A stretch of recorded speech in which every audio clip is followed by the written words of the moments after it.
So we're going to go a couple different places this week.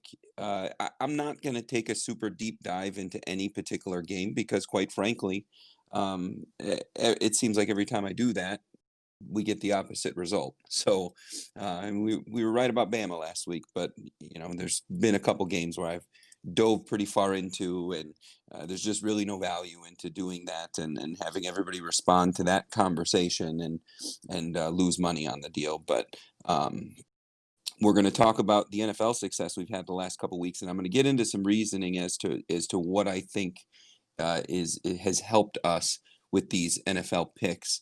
I'm going to talk about irregular spread and odd activity and how to read that and how to play it. I'm going to get into some of the Big Ten stuff because the Big Ten starts this week, and there's probably some things to know uh, before you run out and lay money on Big Ten teams that we've been dying to see. I mean, I think nationwide, the Big Ten is probably one of the top conferences for teams that people want to see, and some of those schools have some of the top numbers as far as graduates and alumni across the country. I'm going to talk a little bit about Bama. I'm going to talk a little bit about the Jets, and then I'm going to talk about what we still need to learn about the NFL to feel good about certain things. So that's where we're going to go. First question I have for everybody: anybody ready to bet on Notre Dame or a Sunday night football game? Anybody? Anybody taking Notre Dame this week? Betting on Sunday night. I love bringing that stuff up because the statistics are there and these are primetime games, and I wish that it was a reliable place to put money, but it just isn't. This past Sunday was another Dallas. Now Dallas is 0-6 against the spread. They've proven to be a team that we can probably rely on betting against, especially you got a football team. We're now it's a 16 game season. They haven't covered 6 of them.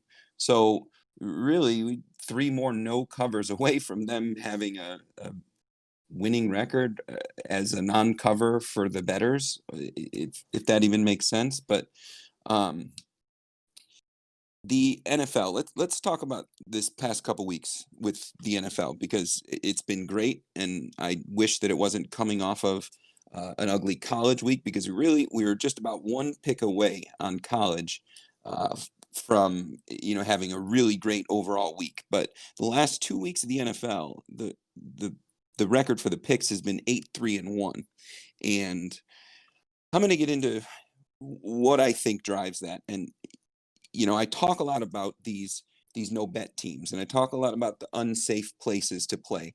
And yes, broken record, but it's far better of a starting place to just look at the schedule and just cross games off.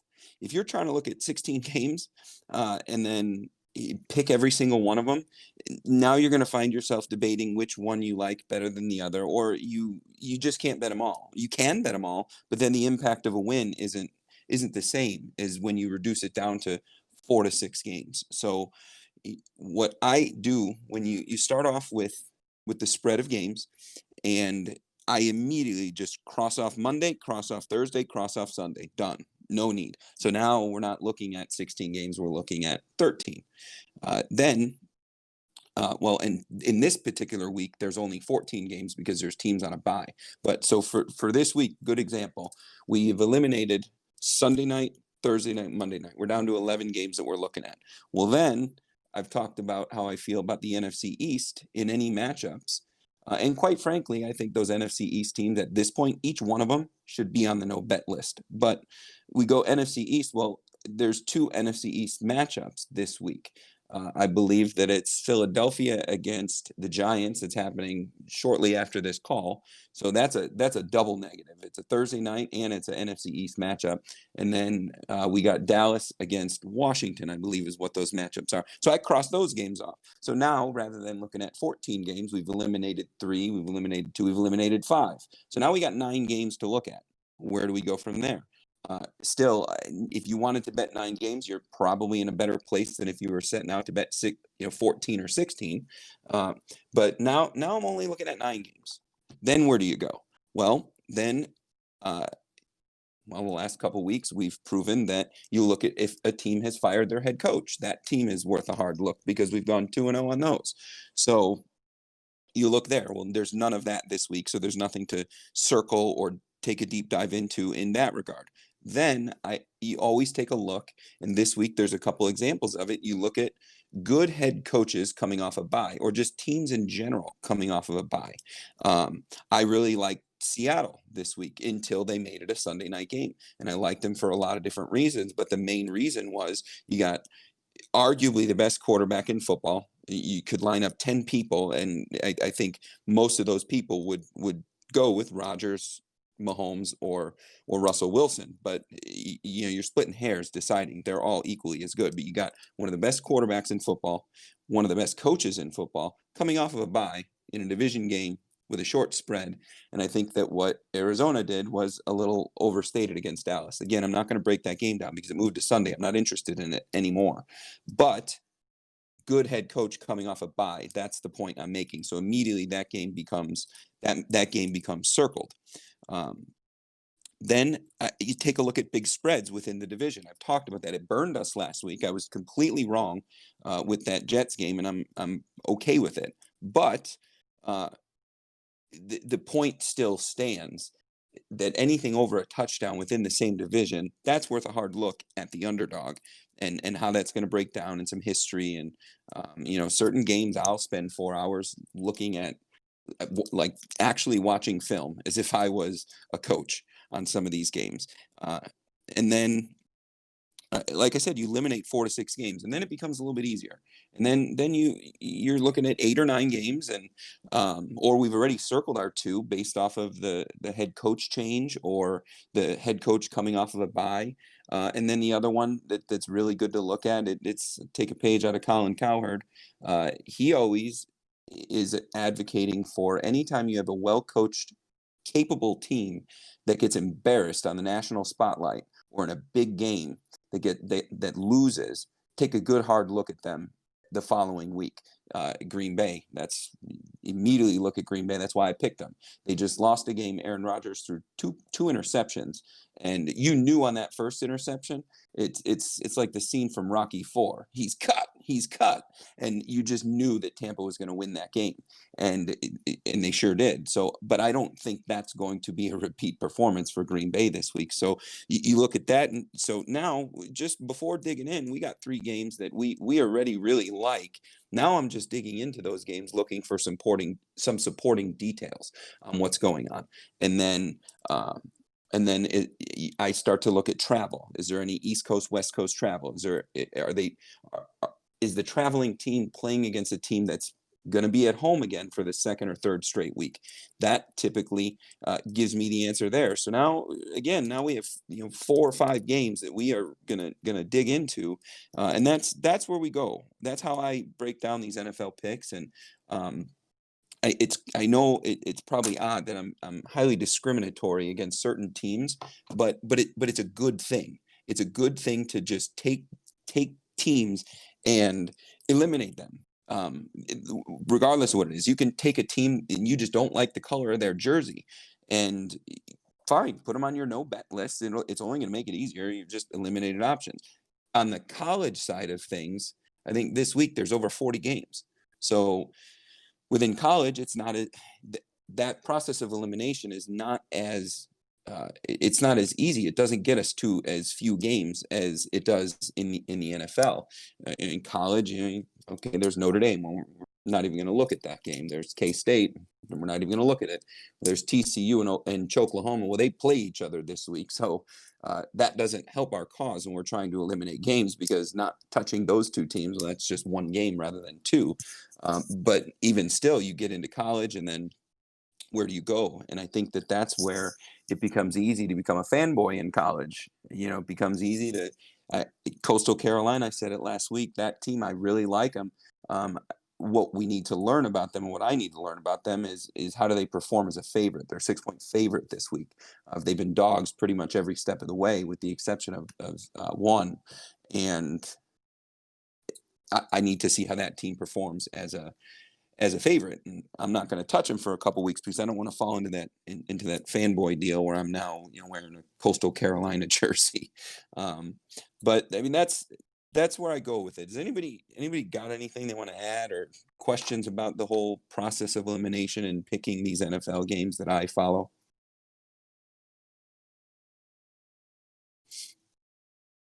All right. Um, I'm going to jump into irregular spread movement and some activity there.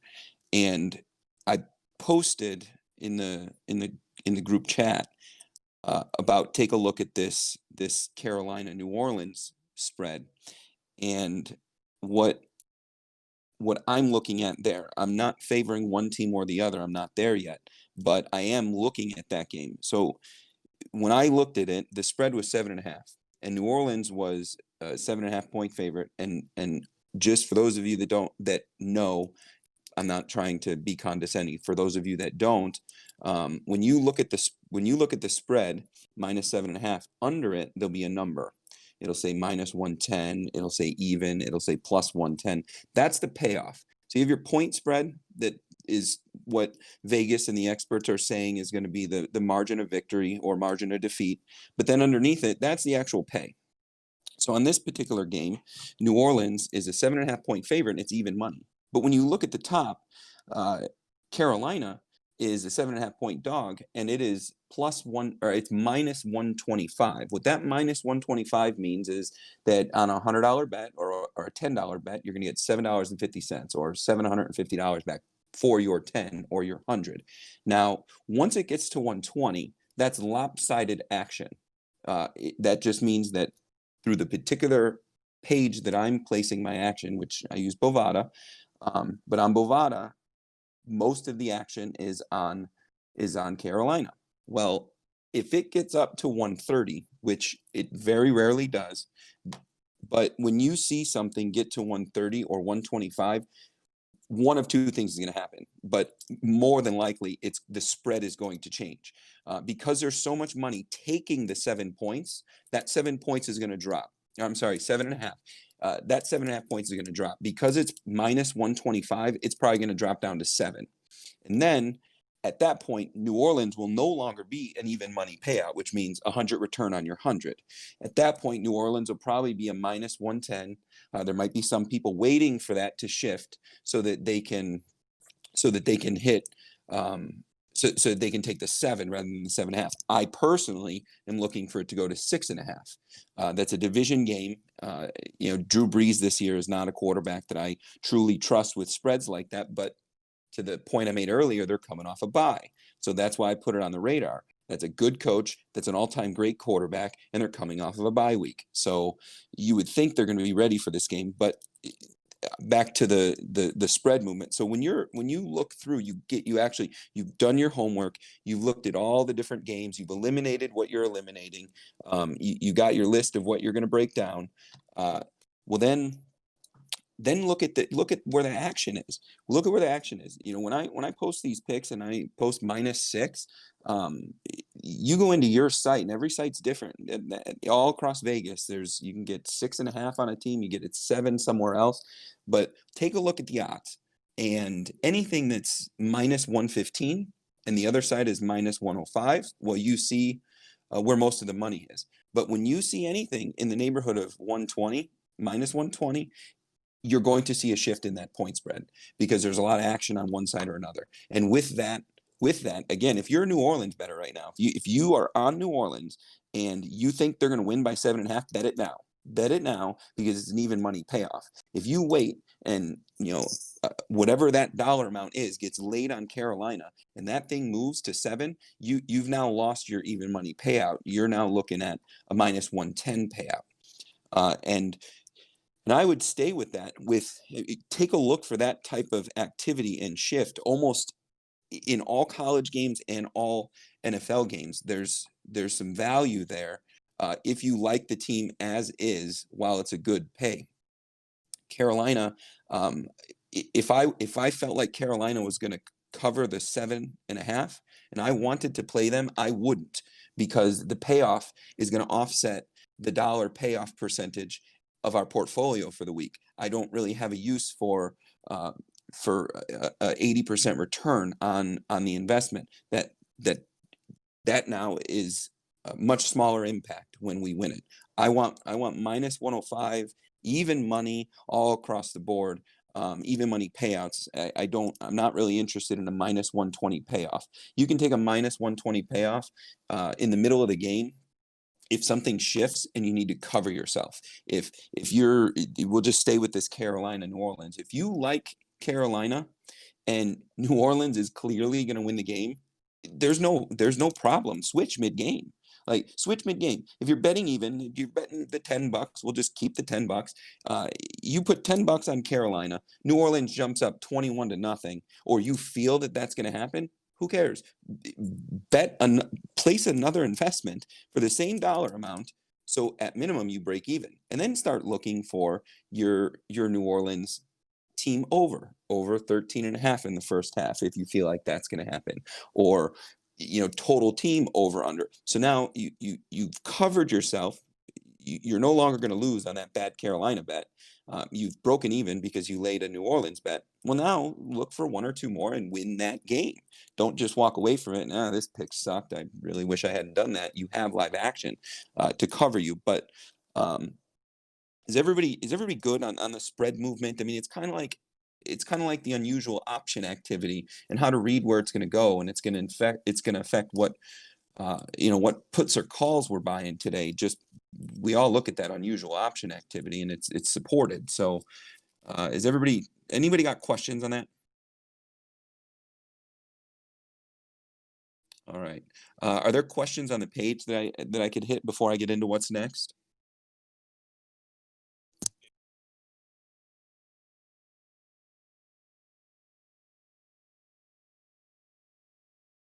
Um, Yeah, well, I don't know. Well, 103, so different sites use different numbers. Mine is in increments of five. It would go, minus 105, minus 110, but some sites do that in the three. So that just depends on what side you're on. If you think New Orleans is going to win by 7.5, take it now. Take it now because that spread is going to drop and those odds are going to drop. So if you like New Orleans, take it now. If you if you like Carolina and you think that they're going to keep it closer than the 7.5 where it sits right now, like the difference between 7 and 7.5 is not dramatically much. But if you are a Carolina investor, um, I would not lay the money right now, because when it switches to 7, it's not going to be minus 125 or minus 130. When it switches to 7, it's probably going to be minus 110, maybe minus 105. And then there's going to be a total shift in the payoff. And because now you're going to have a whole different set of money coming into either side. So if you are on the Carolina side of that one, don't touch it right now. Wait for it to drop to 7. And if you don't like it at 7, then this isn't the game for you. If you believe that New Orleans is going to blow them out, do not wait. Lay that money now. Get the better payoff. And don't lay the money on New Orleans and buy the half a point, because it's no longer even money. Buy the half a point, now it's minus 125, and it's the same deal.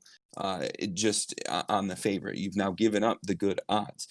If you want the half a point, wait for it to switch, because it's gonna switch. This game is going to drop to 7, and depending on where it goes from there, it might even drop to 6.5 if people continue to like and pour money into Carolina. So if you want that half point, you want New Orleans and 7, just wait. You're going to get it, and it's going to pay minus 110. Don't buy it right now and drive it down to minus 125 on your payoff, because you're just costing yourself money. I would rather have $90 return for my 100 than 75 return for my 100. So that's where I sit with that.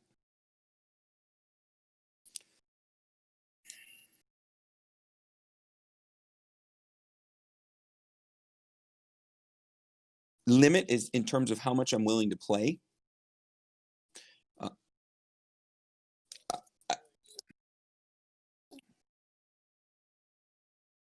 Yeah, there should. So the first move is, if you're about to lose, place a bet so that you don't. Go there first. So again, if you're we're just going to continue to use $10.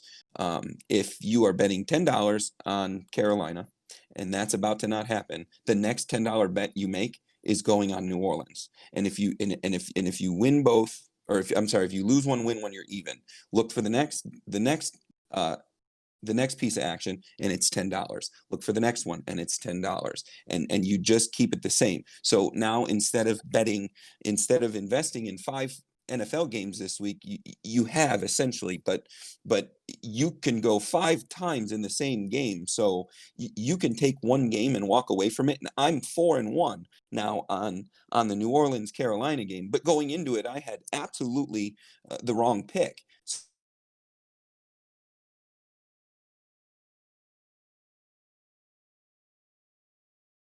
So things.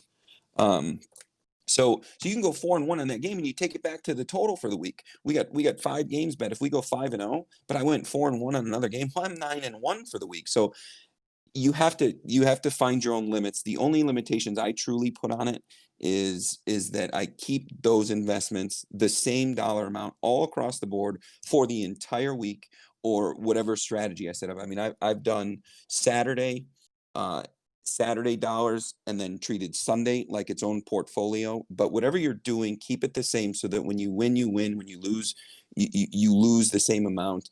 And I got in that Dodgers game the other night. I don't know much about baseball, but I'm smart enough to know when bats are getting hot. And what's cool about baseball is, so I'm watching the third inning, whatever inning it was, and I looked down, and it was a plus 250 payoff for over half a run in the inning.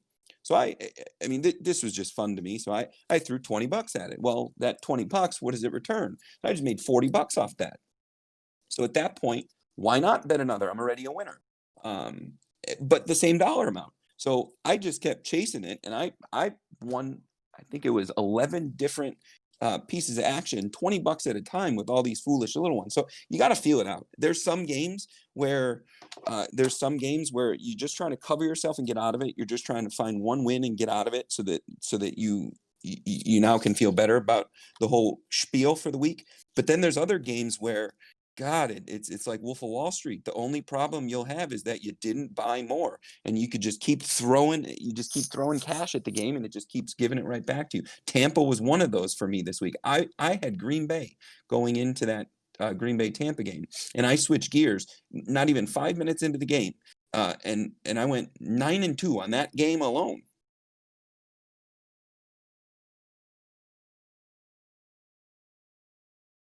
What do we got next? You want me to jump into what's next, or is there more comments and questions coming in? Cool. Cool. The only thing I'll add to the limit is you got to pump the brakes at some point. I kept feeding Tampa, over, and then at some point you got to hit the brakes. At some point, I found I was 3 minutes into the game looking for another over to place on, and it's like, okay, I'm stupid. I'm gonna let myself win here. I'm walking away. This is done.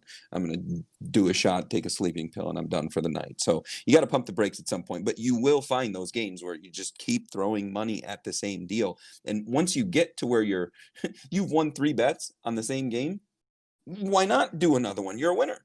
It's not reckless at that point. If you lose it, now you find yourself 3-2. Well, now you got a decision to make. I'm a winner. Do I want to stay a winner? You probably should at that point. But all right, the next thing I'm going to get into, I'm going to talk a little bit of Big Ten. I'm not going to take a huge deep dive into the Big Ten, but this Big Ten that I'm going to talk about is very similar to what we talked about when we were going into the SEC, because we had football for a couple weeks and then the SEC started. So where I stand, I know these Big Ten teams very well. I mean, full disclosure, I bleed Ohio State. As soon as football kicks off on Saturday, I won't say the word Michigan. It won't come out of my mouth until after we beat them in December. It's just how I feel. But so I'm going to try and stay away from Ohio State advice. But the Big Ten, you got to tiptoe into it. There's some odd things going on, and I have the same feeling as I did about the SEC. Uh, these teams are not playing any out of conference prep games. They're not playing any of these games against your local high school team that just showed up to get the tar beat out of them. So um, this particular week, I'd stay away from the bigger spreads, or you look at the underdog on the bigger spreads, which is why I put up that Illinois pick. I'll go a little bit further into that Illinois pick, but not too far. But like Ohio State this week is a 27-point favorite. You would think that they're going to blow Nebraska off the field, but I would just stay away from it. It's week 1. I know everything about that team, and I think they're no different than Bama or Clemson, other than they don't do well in the playoffs. But 27 points is just simply too much for a game on, for an investment on a team we haven't seen perform. And they're playing Penn State next week. So where it sits right now, it's going to next week, if the rankings stay the same, it's going to be number 5 against number 8. The second week of the season, we're looking at the biggest game of the Big Ten thus far, and we don't know anything about these teams. So that kind of feels a little trappy to me. Penn State feels a little trappy to me, but I'm more comfortable with that game than I am with the Ohio State spread. Um, you got some of these little spreads, and I like Iowa, Purdue. Are you really gonna?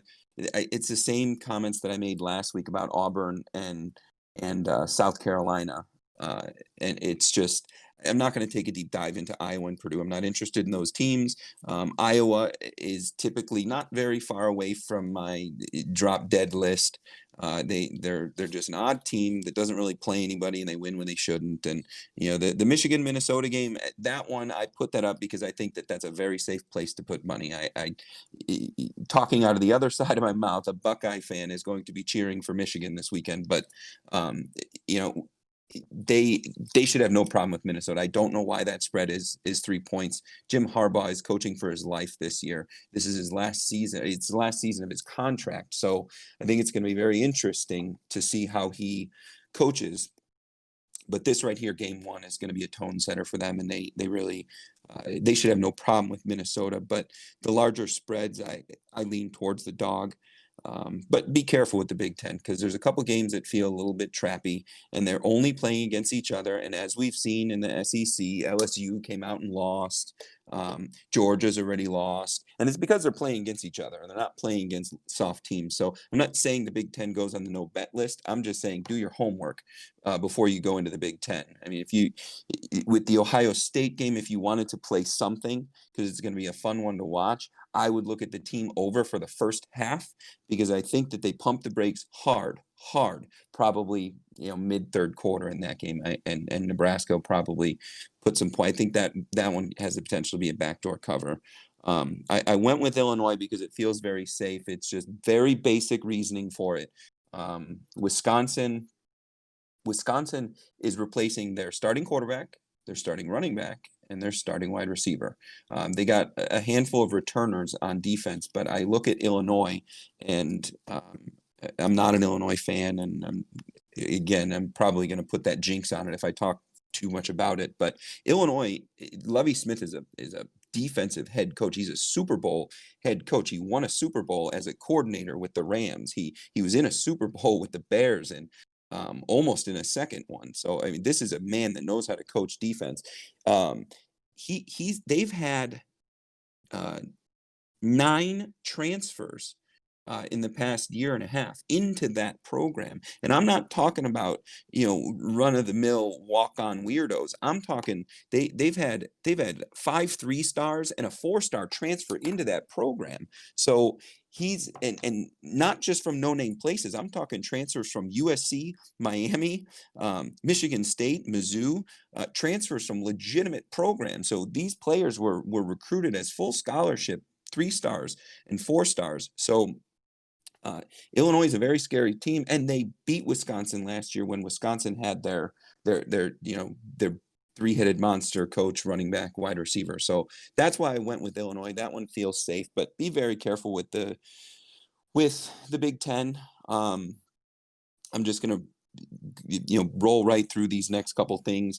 Bama, I think they showed us they did exactly what I talked about last week. They did that weird thing where in the third quarter they start smothering and they start choking them, and then they run one to the house, and then before you know it, they got a pick six, and before you know it, they're accidentally scoring again, and that's just what Bama does. Bama is very reliable. That's why that's why they were one of the picks this week. I don't think they're going to have trouble with Tennessee. The only trouble that could happen is if they don't get a big enough lead when they start to pump the brakes, because this might be a game where they start to sit people. And the Jets, I'm going to talk out of the other side of my mouth. I was all over the Jets. I really liked them last week, and what they proved was that you just bet against them. This is a team that's about to lose their coach. They have players that didn't want to play for them. The players that are on the team clearly aren't playing. This I think that the Jets, as you're breaking down NFL games and looking for picks, I would start with them. And who are they playing? And get into some circumstances. And you probably got a winner betting against the Jets. Um, and that's about all I got. The San Francisco pick. I this again, I'm talking out of the other side of my mouth, but we have to learn and we have to adjust to the things that go on throughout the week and a couple weeks in the season. And a couple weeks ago, there was no way I was going to bet against Bill Belichick coming off of a bye. And this week, I have a totally different approach. We learned about San Francisco last week. They look like a real football team. I was wrong in a lot of regards with that game. But this New England doesn't have a chance in this game. I really don't think they do. I don't care about Belichick coming off a bye anymore. He doesn't have the personnel to get anything done. And that San Francisco defense can really make Cam look foolish. So that's why I went with that game. I really, really, really like Seattle. And that's why I put that up. But the switch to Sunday night, I'm out. I'm out.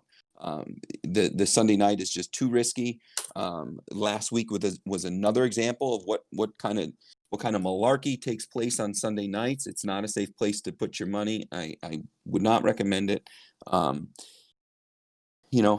being said, I Seattle was my pick until it switched to Sunday night. Those two teams played each other last year twice, and the margin of victory was 3. I think both teams are better. The only question is we don't know how. So you start to break down Arizona's defense and what it just did to Dallas. I don't know if the matchup against Dallas is relevant at all. You start to look at Seattle's defense, and I mean, I just in this last 5 seconds, I've named about 6 different red flags. Oh yeah, and it's on Sunday night. So that game very quickly became a walk away for me. So, what's everybody got? What's everybody got for me?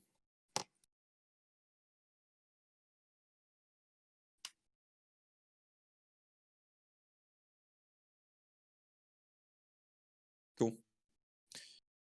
Andrew, you on? I know you always got questions. Have I talked about the things that you wanted to have some conversation about?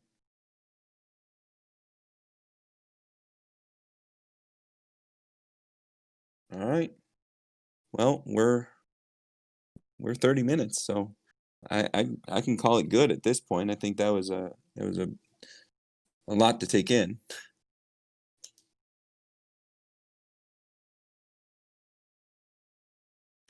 I see his name. He's just muted. So, all right. Well, if anybody's got anything, send me a direct message. This looks to be a good week. I feel good about college, NFL. I got some question marks, but as long as you're following the strategy, you're going to cash tickets. Pay yourself. We've had some winning weeks. If you're not getting paid, then you've done something wrong. It's just that simple. If we have good picks and good strategy portfolio management, you're getting paid. And if you're not getting paid but you're winning games, send me a message direct. Don't continue with that. Send me a message direct, and I want to help. I want to make sure that everybody that's doing this is making money, because there's no way not to with winning picks, unless you're pressing in weird ways or having odd knee-jerk reactions to something adverse, which I don't blame anybody if anybody's gone out and done some cowboy stuff after the kind of Saturdays we've had. So, but send me a direct message if you're not at this point at least 3 cash outs in and bets pressed by minimum. I mean, I know that I'm at this point about 14-1. I'm about 14 times what I started with at week 1, and everybody on this call should be not far off from that. But at minimum, you should be 3 or 4 times what you were on week 1. So if you're not, I want to help. And that being said, have a good week. Enjoy this presidential debate circus this evening. I know I will, and I'm going to have a bottle of whiskey in front of me.